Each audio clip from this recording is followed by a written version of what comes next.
क्या आप जानते हैं कि दुनिया के दो सबसे महान और इंटेलिजेंट साइंटिस्ट एल्बर्ट आइंस्टाइन और आइजैक न्यूटन अपनी जिंदगी के आखिरी दिनों में बहुत ही ज्यादा दुखी थे। जिस समय इन दोनों की मौत हुई उस समय ये दोनों ही बिल्कुल अकेले थे। आइंस्टाइन और न्यूटन की तरह ही ग्रेट साइंटिस्ट निकोला टेस्ला की कहानी भी कुछ ऐसी ही है। ये तीनों ही साइंटिस्ट अपनी डेथ के टाइम पर बहुत ही ज्यादा दुखी और अकेले थे। लेकिन ये कहानी सिर्फ इन तीनों की ही नहीं है, बल्कि दुनिया के ज्यादातर बड़े बड़े साइंटिस्ट का अंत इसी तरह होता है। पर अब सवाल ये उठता है कि जब ये लोग अपनी लाइफ में इतने ज्यादा फेमस, सक्सेसफुल और इंटेलिजेंट थे तो इनकी लाइफ इस तरह क्यों खत्म हुई, और आखिर क्यों दुनिया के ज्यादातर इंटेलिजेंट लोग अपनी लाइफ में मैक्सिमम टाइम दुखी ही रहते हैं। ये दो सवाल ऐसा सवाल है जो शायद आपने आज से पहले नहीं सोचा होगा। हम में से हर कोई इंटेलिजेंट बनना चाहता है, लेकिन एक बार आप ह्यूमन इंटेलिजेंस के साइड इफेक्ट को भी जान लीजिए। उसके बाद आप खुद डिसाइड कर लीजिएगा कि आपको इंटेलिजेंट बनना है या नहीं। चलिए शुरुआत करते हैं हमारे पहले पॉइंट के साथ। Number 1, huge self respect. Albert Einstein की पहली वाइफ मिलेवा मेरिक जनवरी 1902 में आइंस्टाइन के बच्चे की मां बनी। उन्होंने एक लड़की को जन्म दिया था जिसका नाम था लिजेर्ल। जिस समय मिलेवा ने इस बच्ची को जन्म दिया था उस समय आइंस्टाइन की और उनकी शादी नहीं हुई थी, इसलिए ये चाहती थी कि आइंस्टाइन इनके साथ शादी करके अपने बच्चे को एक्सेप्ट कर ले। लेकिन उस वक्त आइंस्टाइन अनएम्प्लॉयड थे और नौकरी की तलाश में इधर उधर भटक रहे थे। इसलिए आइंस्टाइन ने तय किया कि जब तक उन्हें कोई जॉब नहीं मिल जाती तब तक वो मिलेवा से शादी नहीं करेंगे, और इस कारण मिलेवा को अपनी फैमिली के साथ ही रहना पड़ा। और तब तक आइंस्टाइन बच्चों को पढ़ाकर अपना खर्च उठा रहे थे। उसके बाद आइंस्टाइन को एक क्लर्क की जॉब मिल गई और 6 जनवरी 1903 में उन्होंने मिलेवा से शादी कर ली। लेकिन जिस वक्त इन दोनों की शादी हुई उस वक्त वो बच्ची मिलेवा के साथ नहीं थी। किसी को नहीं पता कि उस बच्ची के साथ क्या हुआ। कई लोग मानते हैं कि उसे किसी और ने अडॉप्ट कर लिया। लेकिन जो भी हो, कुल मिलाकर बात यही है कि आइंस्टाइन ने अपनी सेल्फ रिस्पेक्ट के चक्कर में अपनी खुद की बच्ची को भी एक्सेप्ट नहीं किया, जो कि उस बच्ची के लिए गलत था। Number 2, logic in emotions. 1919 तक आते आते आइंस्टाइन का अपनी पहली पत्नी के लिए प्यार लगभग खत्म हो चुका था और अब वे अपनी कजिन एल्सा से प्यार करने लगे थे। आइंस्टाइन को एल्सा से शादी करनी थी, इसलिए वो अपनी पहली वाइफ मिलेवा को डाइवोर्स देना चाहते थे। लेकिन मिलेवा उन्हें डिवोर्स देने को तैयार नहीं थी, इसलिए आइंस्टाइन मिलेवा को इमोशनली टॉर्चर करके उनसे डाइवोर्स लेना चाह रहे थे। और इसके लिए उन्होंने मिलेवा के साथ एक बहुत ही इमोशनलेस कॉन्ट्रैक्ट साइन किया, जिसके मुताबिक अगर मिलेवा आइंस्टाइन की वाइफ बनी रहना चाहती थी तो उन्हें रोज उनके कपड़े ढंग से रखने होंगे, हर रोज उन्हें 3 टाइम का खाना देना होगा। आइंस्टाइन के साथ उनका कोई पर्सनल रिलेशनशिप नहीं रहेगा और वो उनके कमरे में भी नहीं रह सकती थी। अगर कोई भी नॉर्मल आदमी इस कॉन्ट्रैक्ट को देखेगा तो उसे बहुत ही ज्यादा क्रूएल लगेगा। लेकिन वो यही नहीं रुके। मिलेवा से डाइवोर्स लेने के लिए उन्होंने उनसे वादा किया कि जब नोबेल प्राइज मिलेगा तो उनमें से उन्हें जो प्राइज मनी मिलेगी उसका आधा वो मिलेवा को दे देंगे। मिलेवा और आइंस्टाइन के एक बेटे को हेल्थ इश्यूज थे और आइंस्टाइन उस बेटे का कुछ खास ध्यान नहीं रखते थे, इसलिए मिलेवा को पैसों की जरूरत थी, जिस कारण उन्हें आइंस्टाइन के डील एक्सेप्ट करनी पड़ी। अब अगर आप आइंस्टाइन और मिलेवा के इस रिलेशनशिप को देखेंगे तो आप देखेंगे कि यहाँ पर आइंस्टाइन बहुत ही ज्यादा लॉजिकल और सेल्फिश थे, जिस कारण इन दोनों की इस रिलेशनशिप में मिलेवा को काफी परेशानियां झेलनी पड़ी और इवेंचुअली इस चीज ने आइंस्टाइन को भी दुखी ही किया। Number 3, loneliness increases pain. क्या आप जानते हैं कि दुनिया के सबसे महान वैज्ञानिकों में से एक आइजैक न्यूटन बचपन में अपने माँ बाप को जिंदा जलाकर दफनाना चाहते थे। दरअसल न्यूटन की मौत के बाद जब उनकी एक पर्सनल डायरी मिली जिसमें लिखा हुआ था कि न्यूटन अपने पेरेंट्स से बिल्कुल भी खुश नहीं थे।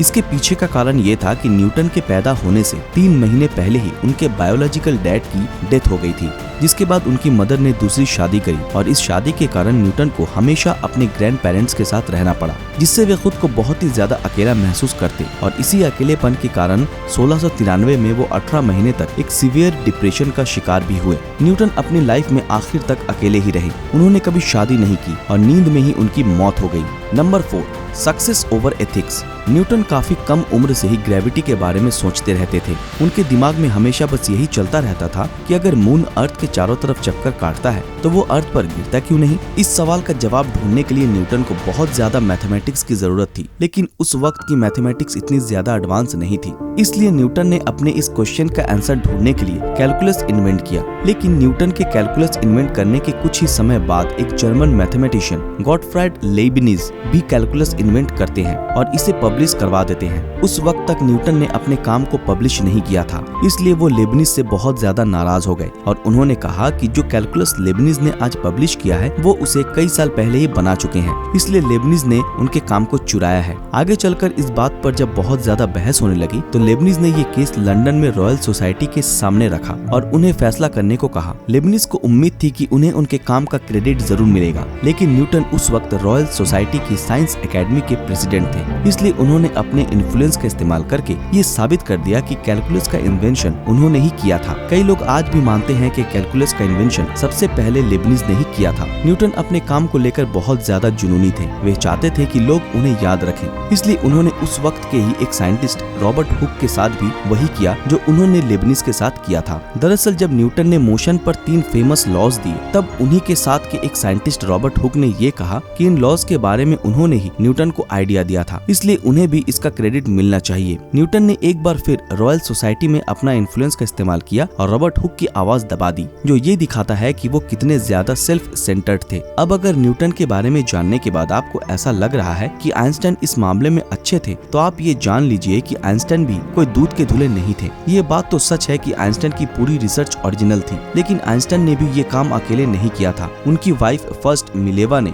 उनकी मैथ में बहुत ज्यादा मदद की थी। आइंस्टाइन की डेथ के बाद जब हिस्टोरियंस को उनके द्वारा लिखे कुछ लेटर्स मिले तो ये सामने आया है कि जब आइंस्टाइन और मिलेवा एक साथ पढ़ते थे तब मिलेवा के अप्लाइड फिजिक्स में 5 मार्क्स थे, जबकि आइंस्टाइन के सिर्फ 1 मार्क्स थे। इन दोनों के ग्रेड्स भी लगभग एक जैसे ही थे। इसका मतलब ये कि मिलेवा भी काफी इंटेलिजेंट थी। थ्योरी ऑफ रिलेटिविटी पर काम करते वक्त भी आइंस्टाइन ने मिलेवा की काफी हेल्प ली थी। उनके लेटर्स में आमतौर पर हमारा, हम दोनों जैसे शब्द लिखे हुए होते थे, जो ये दिखाता है कि वो दोनों साथ में काम करते थे। मिलेवा को अपने काम का क्रेडिट लेने का इतना शौक नहीं था, इसलिए वो चाहती थी कि उनके काम का पूरा क्रेडिट आइंस्टाइन ही ले ले। पर जब आइंस्टाइन को अपनी कजिन से प्यार हो गया और वो मिलेवा और उनके बच्चों को छोड़ने वाले थे, तब मिलेवा ने अपने बच्चों की खातिर आइंस्टाइन से अपने काम का क्रेडिट मांगा। इस पर आइंस्टाइन ने उन्हें एक लेटर लिखा जिसमें उन्होंने लिखा कि तुम मुझे ऐसी बातों से धमकाती हो तो मुझे उससे कोई फर्क नहीं पड़ता। तुम जब दुनिया को इस बारे में बताओगी तो कोई भी तुम्हारी इस बात पर यकीन नहीं करेगा, इसलिए बेहतर यही होगा कि तुम चुपचाप रहो। अब अगर हम आइंस्टाइन और न्यूटन दोनों को देखें तो हम यहाँ पर देख सकते हैं कि दोनों ने ही सक्सेस के चक्कर में एथिक्स को पीछे छोड़ दिया, जो कि आगे चलकर इनकी दुख की वजह बनी। Number 5, they think deeply. जब कोई आदमी बहुत ज्यादा इंटेलिजेंट होता है तो वो अपने आप से कुछ डीप क्वेश्चंस पूछना शुरू कर देता है, जैसे आखिर लाइफ का पर्पस क्या है, जन्म से पहले और मौत के बाद क्या होता है, क्या भगवान सच में पॉसिबल है या नहीं, हमारी धरती और इंसान कैसे बने हैं। ये कुछ ऐसे सवाल है जिनका जवाब किसी के पास नहीं है और एक इंटेलिजेंट आदमी इनके बारे में बहुत ज्यादा सोचता है, लेकिन जब उसे इसका जवाब नहीं मिलता तो वो निराश भी हो जाता है। Number 6, overly ambitious and focused. Intelligent लोग अपने काम के प्रति बहुत ज्यादा एम्बिशियस और फोकस्ड होते हैं। One of the great scientist Michio Kaku जब स्कूल में थे तब उन्होंने अपने घर के पीछे गैराज में एक ऐसा एटम स्मैशर बनाया जिसकी मैग्नेटिक फील्ड अर्थ से भी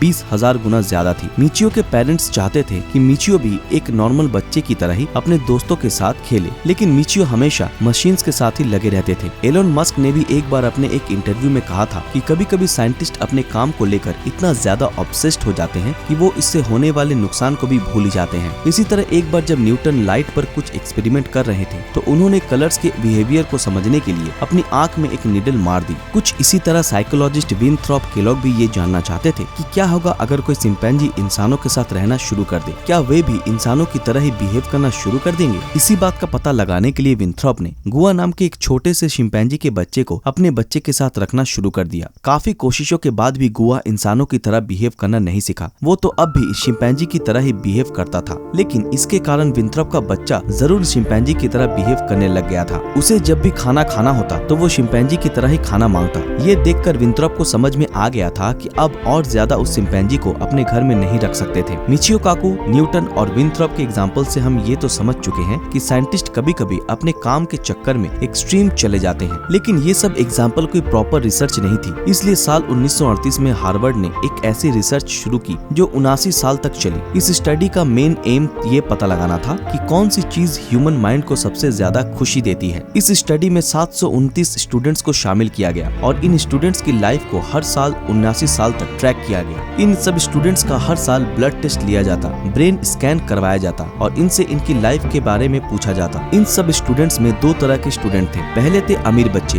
जो कि हार्वर्ड में ही पढ़ते थे, और दूसरे थे बोस्टन के सबसे गरीब बच्चे जो कि अच्छी स्कूल में नहीं जा पाते थे। इन बच्चों से जब पूछा गया कि तुम लाइफ से क्या चाहते हो, तो इनमें से ज्यादातर का आंसर यही था कि बहुत ज्यादा अमीर होना चाहते हैं या फिर बहुत ज्यादा फेमस। ये आंसर इन बच्चों ने अपने बचपन में दिए थे, लेकिन ये बच्चे जैसे जैसे बड़े होते गए तो इनकी प्रेफरेंसेस भी चेंज होती गई। इनमें से कईयों को बहुत सारे हेल्थ इश्यूज भी थे, फिर भी वो बहुत खुश थे, और कईयों के पास बहुत सारा पैसा भी था, लेकिन फिर भी वो बहुत दुखी थे। जब रिसर्चर्स ने इस रिसर्च का फाइनल डेटा एनालाइज किया, तब तक ये स्टूडेंट्स 90 साल के हो चुके थे, और जब इस रिसर्च का फाइनल डेटा सामने आया तो ये काफी हैरान कर देने वाला था। इस रिसर्च से दो कंक्लूजन निकले। पहले तो ये कि social connection are good for you, यानी कि जो लोग अपनी फैमिली के साथ रहते हैं वो बहुत ही ज्यादा खुश और हेल्दी थे, और दूसरा था पिक क्वालिटी ओवर क्वांटिटी। इस रिसर्च में शामिल जब कुछ बूढ़े लोगों से बात की गई तो उन्होंने बताया कि अगर उन्हें लाइफ में कोई हेल्थ इश्यूज होता है तो वो उस पर ज्यादा ध्यान नहीं देते और अपनी लाइफ को एंजॉय करते हैं, जिस कारण उन्हें खराब हेल्थ के बावजूद भी ज्यादा फर्क नहीं पड़ता। आखिर में जाते जाते हमने यहाँ पर जिन दो पॉइंट्स के बारे में बात की वो ज्यादातर इंटेलिजेंट लोगों की लाइफ में नहीं होते, जिस कारण उनकी लाइफ हमेशा अनहैप्पी रहती है। दोस्तों, आज के लिए बस इतना ही। आशा करते हैं आज की हमारी ये वीडियो आप लोगों को बेहद पसंद आई होगी। अगर ये वीडियो आप लोगों को पसंद आया तो इस वीडियो को लाइक और ज्यादा से ज्यादा शेयर जरूर करें। अगर आप हमारे चैनल पर नए हैं तो हमारे चैनल को सब्सक्राइब करके बेल आइकन ऑन कर दें, और जिन लोगों ने हमारे फेसबुक पेज को अभी तक फॉलो नहीं किया है वो तुरंत फॉलो कर दें। तो फिर मिलते हैं आपके साथ अगले वीडियो में, तब तक के लिए अलविदा।